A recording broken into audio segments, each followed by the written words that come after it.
natin, NTC Himig Tanglaw! Baw po tayo, baw!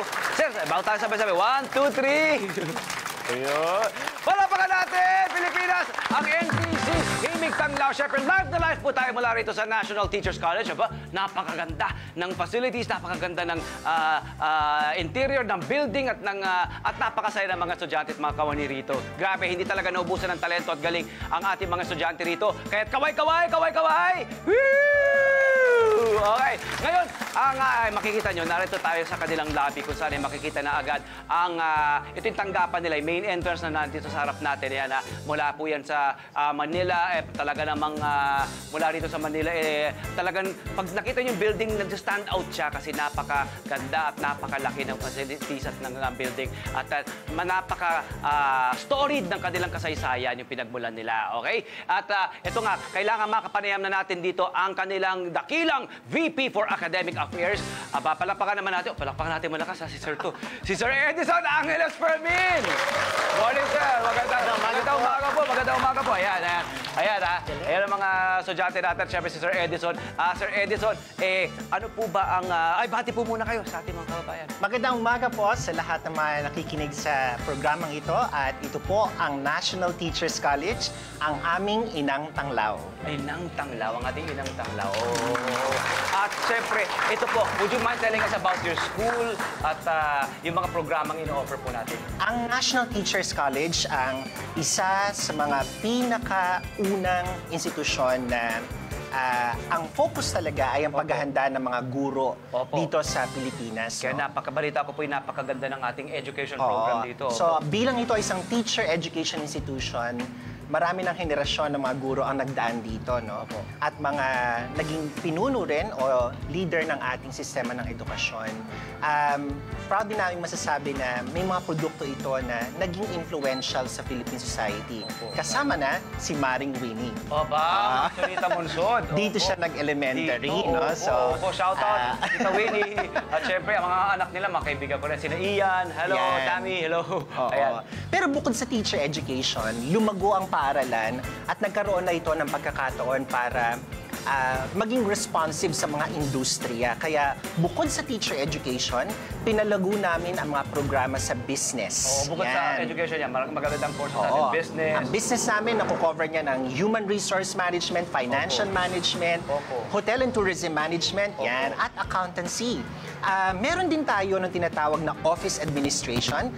Ito yung programa na maghahanda para sa mga assistants, administrative assistants sa mga tanggapan. Talagang tinitiyak ang efficiency ng mga opisina. Malaki na rin ang aming IT program at ang aming Library Information Science. Ganun din ang psychology. Yun.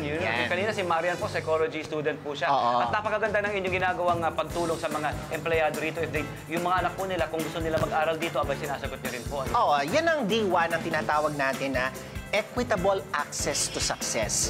Yan ang laging patakaran ng National Teachers College. Lahat may pagkakataon para makapag-aral.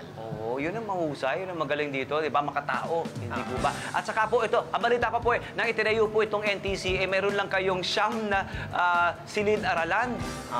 At ilan po ang estudyante noon? Siyam na silid-aralan, wala pa yatang 20 yung mga estudyante noon. Ang unang-unang campus, nandyan sa corner ng Menjola at Legarda, kung nasaan ang Jollibee. Walang mention na po ng brand. Sorry. Okay po. Ito Pero po. yun yan. Yun yung pong... at dito naman po, nung lumipat po rito, ngayon po, ilan na po mga silid-aralan at ilan na po? Gano'ng kalaki ng student population? Mula sa mga 20 mag-aaral noong 1920s, no? Ngayon, humigit kumulang 20,000 mag-aaral na ang pinaglilingkuran ng Inang Tanglaw at mayroon na tayo dito sa campus natin sa J. Nepomuceno ng 105 classrooms at 27 laboratories. Wow! At ang ganyan na kalaki. Population, gano'ng kalaki na uyo? Marami na, ilan ang population natin yan? Halos 20,000 na. 20,000 plus strong! Palapakan! Agaling! Okay, maraming salamat po. Ito po ang ating, ayan po, pinapakita natin sa mga nakikinig sa Radyo Agila. Ang mga facility at mga silid-aralan at mga learning hubs ng ating mga estudyante rito. Ano po sa palagay nyo what makes NTC stand out po?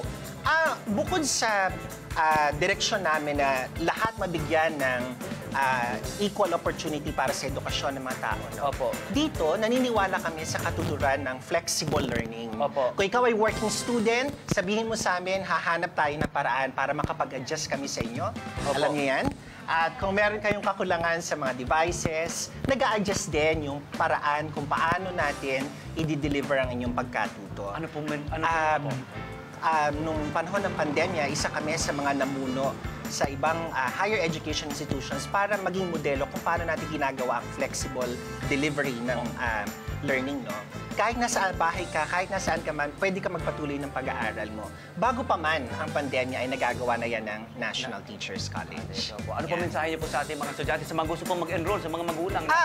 Kung kayo po ay naniniwala na may kakayanan ng iyong mga anak na magpatuloy sa isang napaka-flexible at adaptable na environment, tuloy po kayo sa National Teachers College kung saan naninindigan kami na basta mayroon kayong hangarin na mabago ang inyong mga kwento at ang inyong pamumuhay, kasama niyo pong maglalakbay ang National Teachers College dahil ang aming karunungang iniaalay ay tanglaw para sa lahat. Hello po mga Kanet 25! Si Kuya Tony Pet po ito mula sa Love, Tony Pet and Everything. For more Love, Tony Pet and Everything updates, just click on our subscribe button and follow us on our Net25 social media pages at Net25 TV and at Net25 Entertainment Facebook. Magkita-kita po tayo!